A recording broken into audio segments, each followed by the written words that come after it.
Hello dear students, आज की class में हम बात करने वाले हैं ह्यूमन रेस्पिरेटरी सिस्टम की मानव श्वसन तंत्र। लास्ट क्लास में हमने बहुत सारी केमिकल रिएक्शंस की बात की थी कि रेस्पिरेशन के ड्यूरिंग जो रिएक्शंस हमारी बॉडी के अंदर हो रही है वो कैसे होती है। तो आज हम इसके डायग्राम को समझेंगे कि हमारी बॉडी में किस तरीके से है और वो जो वर्क कर रहा है वो कैसे कर रहा है, कैसे हम ऑक्सीजन ले रहे हैं और कार्बन डाइऑक्साइड को बाहर छोड़ रहे हैं, वो हमें बता रहा है।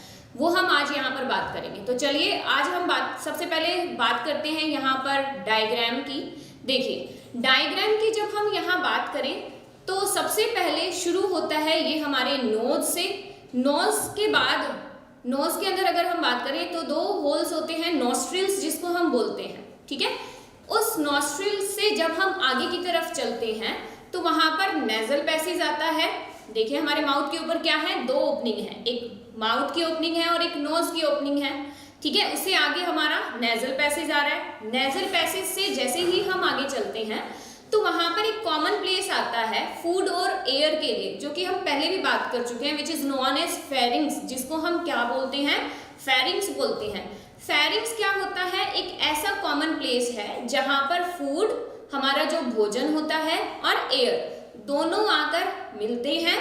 वहां से दो ओपनिंग होती है, एक फूड पाइप के अंदर और एक विंड पाइप के अंदर। फूड पाइप में हमारा फूड ट्रांसफर हो जाता है, जो हम खाना खा रहे हैं वो भोजन नली में चला जाता है, और जो वायु, जो हम सांस ले रहे हैं, जो गैस अंदर जा रही है, वो विंड पाइप में। अब वहां पर क्या होता है, एक फ्लैप लाइक स्ट्रक्चर प्रेजेंट होती है जिसे हम क्या बोलते हैं, epiglottis. Trachea, wind pipe, oesophagus एक ही नाम है, जिसे हम श्वास नली भी बोलते हैं, वायु नली भी बोलते हैं, या उसे विंड पाइप, ट्रैकिया भी हम बोल रहे हैं, ठीक है। तो वो एक ही नाम है। तो वो जो फेरिंग्स है वो ओपन हो रहा है कहाँ पर, ट्रैकिया में। ट्रैकिया जो है अगर आगे जाकर दो पार्ट्स के अंदर डिवाइड हो जाती है, और वो दोनों ही पार्ट्स हमारे दोनों लंग्स के अंदर ओपन होते हैं। देखिए जब ट्रैकिया की बात करते हैं तो उसमें कुछ सर्कुलर स्ट्रक्चर्स वहां पर प्रेजेंट हैं, जिन्हें हम क्या कह रहे हैं, कार्टिलेजिनस रिंग्स। कार्टिलेज की बनी हुई रिंग्स वहां पर प्रेजेंट होती है। उसका काम क्या होता है कि वो विंड पाइप को कोलैप्स होने से बचाती है, कि जब वहां पर एयर प्रेजेंट ना हो तो वो उसे मुड़ने से बचाती है, तो इसलिए वो वहां पर प्रेजेंट होती है। इसके अलावा हमारे ट्रैकिया में, विंड पाइप में, वायु नली में लैरिंग्स भी प्रेजेंट होता है, जिसे हम कंठ बोलते हैं, जहां से हम बोल पा रहे हैं। लैरिंग्स, वॉइस बॉक्स भी उसे कॉमन बोला जाता है, तो वॉइस बॉक्स वहां पर प्रेजेंट होता है। जैसे ही हम ट्रैकिया से आगे बढ़ते हैं तो जो हमारी ट्रैकिया वायु नली है वो आगे जाकर दो पार्ट्स के अंदर डिवाइड हो रही है। दो पार्ट्स, वो दोनों ही पार्ट्स ओपन होते हैं हमारे दोनों लंग्स के अंदर। तो वन पेयर लंग्स, एक जोड़ी फेफड़े हमारे शरीर में उपस्थित होते हैं, और वो दोनों ही पार्ट उसके अंदर जाकर खुलते हैं। अब ये जब अंदर आगे जाकर खुलते हैं तो वहां पर एक पाउच लाइक स्ट्रक्चर्स प्रेजेंट होती है, ठीक है। ब्रोंक्यूल्स के एंड पर एक पाउच लाइक स्ट्रक्चर प्रेजेंट होती है, थैलीनुमा आकृति की संरचना होती है, जिसे हम क्या बोलते हैं, एल्वियोलाई बोलते हैं, कुपिका हम उसे बोलते हैं। और यही वो कुपिका है जो सबसे ज्यादा सहायता करती है गैसों के आदान प्रदान में, ठीक है। एक्सचेंज जो होता है, हम क्या कर रहे हैं, ऑक्सीजन ले रहे हैं, कार्बन डाइऑक्साइड छोड़ रहे हैं, तो उसका जो एक्सचेंज हो रहा है वो किसकी हेल्प से हो रहा है, मैक्सिमम वहां पर कंट्रीब्यूशन किसका है, एल्वियोलाई का है, क्योंकि एल्वियोलाई के आसपास बहुत सारी कैपिलरीज प्रेजेंट होती हैं, ब्लड कैपिलरीज होती हैं, और वो क्या करती है, ऑक्सीजन वहां से ब्लड के अंदर जाती है, और ब्लड हमारी पूरी बॉडी के अंदर उसको सर्कुलेट करता है, ठीक है। इसके अलावा दैट लास्ट पोर्शन की जब हम बात करें, हमारे लंग्स के नीचे एक स्ट्रक्चर प्रेजेंट होती है जिसे हम क्या कहते हैं, डायफ्राम कहते हैं। डायफ्राम जो है वो सपोर्ट कर रहा है, हमारे स्टमक को अलग कर रहा है, दोनों के बीच में प्रेजेंट होता है, हमारे लंग्स और स्टमक के बीच में प्रेजेंट होता है, तो वो उसको एक सपोर्ट का काम कर रहा है, सपोर्ट देने का काम कर रहा है वहां पर। ये तो हो गई इसकी डायग्राम की स्ट्रक्चर की बात। अब जो प्रोसेस है वो हो कैसे रहा है, देखिए दो चीजें हो रही हैं। एक तो जब हम सांस अंदर ले रहे हैं, ठीक है, जब हम ऑक्सीजन को इनसाइड द बॉडी लेकर जा रहे हैं, दैट इज इनहेलेशन। उसे हम क्या बोलते हैं? अंतः श्वसन हम बोलते हैं। अंतः का मतलब अंदर, श्वसन जो श्वास अंदर जा रही है। दूसरा, जब हम श्वास छोड़ते हैं, बाह्य श्वसन हम उसे बोलते हैं, उसे हम क्या बोलेंगे? एक्सहेलेशन, कि जब वो जो कार्बन डाइऑक्साइड है वो बाहर आ रही है। अब ये देखिए, जब हम सांस ले रहे हैं, जब हमने ब्रीथिंग की, तो एनवायरनमेंट के अंदर जो गैसेस का मिक्सचर है वो, उसमें से हम क्या कहते हैं? ऑक्सीजन ले रहे हैं। लेकिन वहां पर क्या होता है, हमारे एटमॉस्फेयर में जो गैसेस का जो मिक्सचर प्रेजेंट है, वो सभी गैसेस कहाँ जा रही है? हमारी बॉडी के अंदर जा रही है। तो उन गैसेस के मिक्सचर की जब हम बात करते हैं, तो वहां पर कौन कौन सा मिक्सचर, कौन कौन सी गैसेस प्रेजेंट होती है? देखो, नाइट्रोजन, सबसे पहले हम बात करें, कंपोजिशन हमें पता है एटमॉस्फेयर के अंदर कितना होता है? 78%, ठीक है। दूसरा, वहां पर क्या प्रेजेंट है? ऑक्सीजन प्रेजेंट है। ऑक्सीजन की कंट्रीब्यूशन की बात करें, दैट इज 21%। इतना परसेंट हमारे एटमॉस्फेयर में है। लास्ट थिंग हम बात करें यहाँ पर CO2 की, कार्बन डाइऑक्साइड की जब हम बात करते हैं, तो वो हमारे एनवायरनमेंट में 0.03% प्रेजेंट है, ठीक है। अब दो प्रोसेस हो रहे हैं हमारी बॉडी के अंदर। एक क्या हो रहा है? इनहेलेशन। इनहेलेशन जिसे हम क्या बोल रहे हैं? अंतः श्वसन।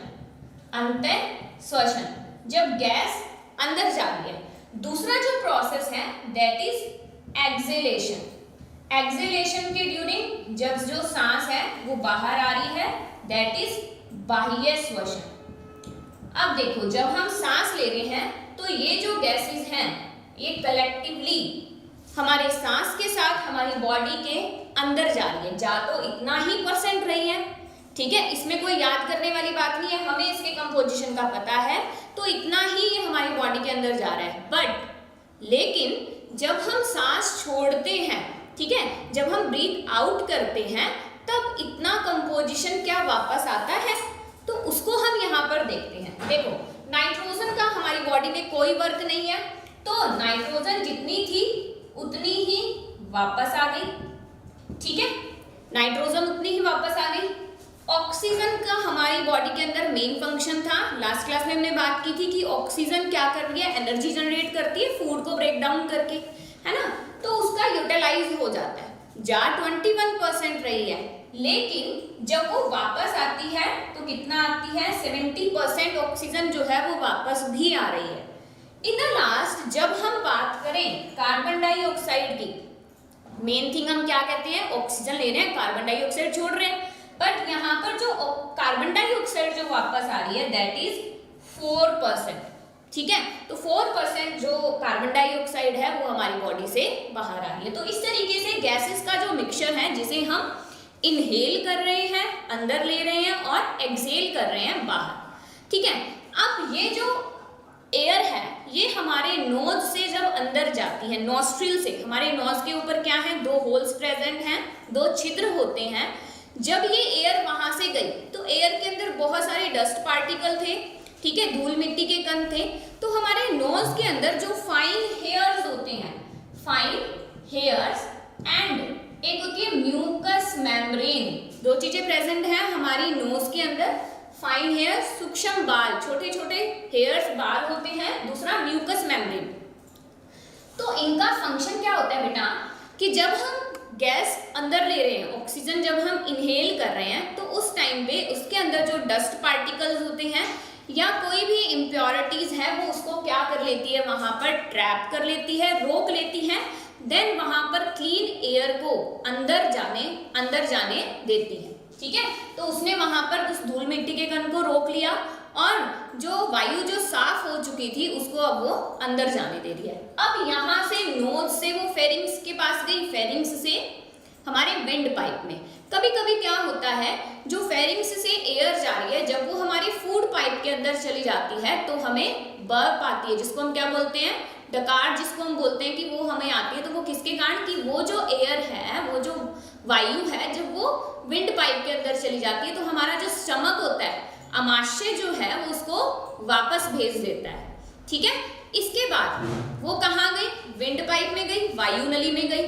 अब वायु नली के से होती हुई वो कहाँ जा रही है, दोनों लंग्स के अंदर जा रही है। तो वहां पर देखो चेंजेस क्या होता है बेटा, कि जब वो हमारे लंग्स के अंदर जाती है तो लंग्स का जो वॉल्यूम होता है वो क्या होता है, इंक्रीज हो जाता है, बढ़ जाता है वहां पर, ठीक है। लंग्स का जो वॉल्यूम है वो बढ़ जाता है। जैसे अगर हम कॉमनली बात करें, बलून्स देखे हैं सभी ने, गुब्बारे जिसको हम बोलते हैं, उसके अंदर जब हम एयर डालते हैं, जब हम उसको फुलाते हैं तो क्या होता है, साइज उसका इंक्रीज हो जाता है, फूल जाता है ना वो, और जैसे ही उसमें से जो एयर है वो बाहर निकलती है तो वो अपने वापस उसी साइज पे आ जाता है। तो उसी तरीके से जब एयर इसके अंदर आती है, हमारे लंग्स के अंदर आती है, तो उसका जो वॉल्यूम है वो भी क्या हो गया, इंक्रीज हो गया। अब यहाँ ब्रोंक्यूल से होती हुई जब वो जो एयर है कहाँ आ रही है, लास्ट पार्ट मैंने क्या बताया था आपको, एल्वियोलाई बताया था, पुपी का, तो वहां जब आई तो वो क्या होती है, बलून लाइक स्ट्रक्चर होती है। जैसे ही एयर उसके अंदर आई वो एक्सपेंड हो गई, उसका भी जो सरफेस एरिया था वो क्या हो गया, बढ़ गया।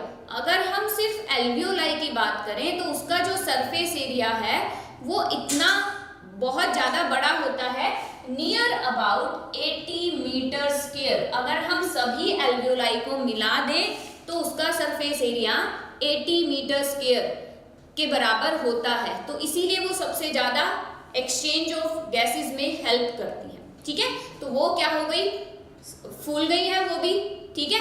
इसके बाद हमने क्या कहा था कि वो जो एल्वियोलाई है उसके चारों तरफ कैपिलरीज का नेटवर्क है, ब्लड कैपिलरीज प्रेजेंट होती है।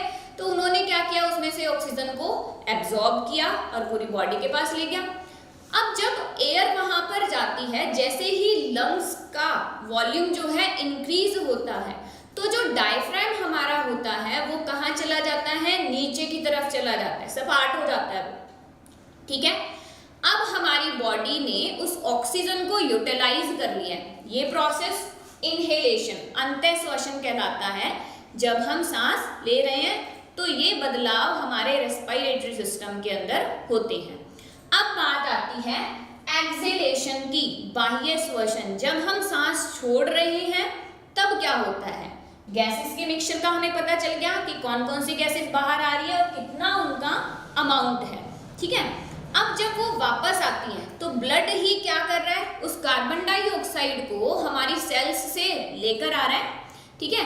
अब जब वो कार्बन डाइऑक्साइड को वापस लेकर आता है तो वापस वो एल्वियोलाई में लेके जाएगा, एल्वियोलाई से वापस से वो ब्रोंक्यूल्स के पास जाएगी, फिर वहां से फिर वो वापस से ट्रैकिया के पास, और फेरिंग्स, नेजल पैसेज और नोज से होती हुई वो बाहर आ जाती है, ठीक है। अब यहाँ चेंजेस क्या क्या होते हैं अगर हम उसकी बात करें तो क्या होगा, जब वो एयर वापस से बाहर आ जाएगी तो जो लंग्स हैं वो अपनी वापस पोजीशन पे आ जाएंगे। एल्वियोलाई जो उस टाइम पे क्या हो गई थी, स्वेल कर गई थी, फूल गई थी, वो वापस से अपनी पोजीशन पे आ जाएगी। अब जब लंग्स का वॉल्यूम कम हो गया है तो डायफ्राम ऑटोमेटिकली क्या हो गया, ऊपर की तरफ आ गया, वो भी अपनी पोजीशन पे आ गया। तो जिसके अंदर भी चेंज हुआ था, जिसकी पोजीशन में भी चेंज हुआ था, वो वापस से अपने पोजीशन के अंदर दोबारा से आ जाते हैं। तो ये चेंजेस होते हैं किस टाइम पे, बाह्य श्वसन, एक्सेलेशन के टाइम पे। तो इस तरीके से जो हमारा लंग्स है वो क्या करते हैं काम। अब ये देखिए हम कितनी जल्दी सांस ले रहे हैं और छोड़ रहे हैं, हमने ऑक्सीजन ली, कार्बन डाइऑक्साइड छोड़ दी। तो ये प्रोसेस कितना फास्ट हो रहा है कि हमारी पूरी बॉडी के अंदर सर्कुलेट करके ब्लड ने और कार्बन डाइऑक्साइड को पहुंचा भी दिया लंग्स के पास। अगर हम एक रेट की बात करें, दर की, श्वसन दर, रेस्पिरेटरी रेट की बात करें, तो इसका अगर हम पर्टिकुलर डाटा की बात करते हैं तो दैट इज 15 to 17 टाइम्स पर मिनट। एक मिनट के अंदर 15 से 17 बार क्या होता है, हम इनहेल और एक्सहेल करते हैं। ये है एक नॉर्मल रेट की हम बात कर रहे हैं। लेकिन कभी कभी क्या होता है कि हम कोई हैवी वर्क कर रहे होते हैं, कि हमने कोई एक्सरसाइज की है या हमने रेस के अंदर जब पार्टिसिपेट किया है, कि हम दौड़ लगा रहे हैं, तो उस टाइम पे आपने देखा होगा कि हमारी जो ब्रीथिंग रेट है वो बढ़ जाती है, क्योंकि हमें ज़्यादा ऑक्सीजन की ज़रूरत है, ज़्यादा एनर्जी की ज़रूरत होती है। और एनर्जी कहाँ से मिल रही है, फूड जब ऑक्सीडाइज हो रहा है ऑक्सीजन की हेल्प से, ठीक है। तो उस टाइम पे हमें ज़्यादा एनर्जी की ज़रूरत होती है, तो ज़्यादा ऑक्सीजन चाहिए होती है, और ऑक्सीजन के लिए हम जल्दी जल्दी क्या करते हैं, सांस लेते हैं। ठीक है, तो उस टाइम पे ये जो हमारा डाटा है ये क्या होता है, बढ़ भी जाता है। ठीक है, तो ये हमारी बॉडी के रिक्वायरमेंट के अकॉर्डिंग क्या हो रहा है, इंक्रीज भी हो रहा है। लेकिन जब डिजीज कंडीशन कोई होती है तो ये उससे कम भी हो सकता है। नॉर्मल रेट की अगर हम बात करें तो 15 to 17 पर मिनट, 1 मिनट के अंदर हम इतना टाइम इनहेल और एक्सहेल करते हैं। तो वो हमारे बढ़ना और घटना वो हमारी बॉडी के वर्किंग के ऊपर डिपेंड करता है। तो this is all about your respiratory system, कि किस तरीके से हम सांस ले रहे हैं, क्या जो सिस्टम है वो किस तरीके से वर्क कर रहा है। चलिए अब हम इस प्रोसेस को विजुअली देखते हैं कि कैसे ये हो रहा है, ये जो प्रोसेस है। ठीक है, चलिए देखिए। सबसे पहले क्या हो रहा है, हमारे नोज के अंदर जो नोस्ट्रिल प्रेजेंस है वहां से एयर गई, नेजल पैसेज में गई। नेजल कैविटी के अंदर जो हेयर्स प्रेजेंट थे वहां से इम्प्योरिटीज को उसने क्या कर लिया, ट्रैप कर लिया। अब वो कहाँ पे आ गई है, फेरिंग्स से आ रही है। फेरिंग्स में जब ये पहुंच रही है तो फेरिंग्स से जाने के बाद मैंने क्या कहा था, काफी बार ये फूड पाइप के अंदर चली जाती है। तो हमारा जो स्टमक है वो क्या करता है, उसको वापस से भेज देता है फेरिंग्स के पोजीशन के ऊपर ही, और उसे हम क्या कहते हैं, बर्ब। अब वो ट्रैकिया जो है वहां से होती हुई ब्रोंकाई में आई। ब्रोंकाई जब ट्रैकिया 2 पार्ट्स के अंदर डिवाइड हो जाता है, अब ब्रोंकाई से वो ब्रोंक्यूल्स के अंदर होती हुई कहाँ जा रही है, एल्वियोलाई के अंदर जा रही है। एल्वियोलाई क्या है, बलून लाइक स्ट्रक्चर्स हैं, जो कि वो एयर आने पर वो क्या होती हैं, फूल जाती हैं बलून की तरह। अब हमारी जो आरबीसीज हैं उन्होंने वहां से ऑक्सीजन को लिया। अब हमारी जो बॉडी है वो ऑक्सीजन क्या करती है, एटमॉस्फेयर से ही ले सकती है। पानी में जो डिजोल्व ऑक्सीजन होती है उसे हम नहीं ले सकते। ठीक है, तो अब यहाँ पर क्या हो रहा है, हमने जब एयर ली तो हमारा जो डायफ्राम है, लंग्स का वॉल्यूम इंक्रीज हो गया, तो डायफ्राम कहाँ जा रहा है, नीचे की तरफ जा रहा है। लंग्स का जो वॉल्यूम है, आयतन जो है उसका, वो बढ़ रहा है, और डायफ्राम हमारा क्या हो गया, सपाट हो गया, नीचे की तरफ चला गया। ठीक है, अब यही जो प्रोसेस, ये तो इनहेलेशन हो गया। अब जब एक्सहेलेशन की बात आती है तो ये जो एयर है वापस CO2 जो थी एल्वियोलाई में आई, एल्वियोलाई से ब्रोंक्यूल्स, ब्रोंक्यूल से ब्रोंकाई, एंड ब्रोंकाई से वो विंड पाइप से होती हुई फेरिंग्स, एंड देन फेरिंग से नेजल कैविटी, नेजल पैसेज से और नोज से वो हमारी वापस निकल चुकी है। और अब चेंजेस क्या हुआ कि लंग्स अपनी पोजीशन पे आ गए, उसका जो वॉल्यूम आयतन था वो कम हो गया, डायफ्राम जो है वो भी अपनी पोजीशन पे आ चुका है। तो इस तरीके से क्या हुआ कि ये जो प्रोसेस है हमारा कंप्लीट हुआ। आई होप कि आपको वीडियो जो है बहुत अच्छे से समझ में आया होगा। नेक्स्ट वीडियो में हम नेक्स्ट टॉपिक की बात करेंगे। तब तक के लिए thank you, have a nice day.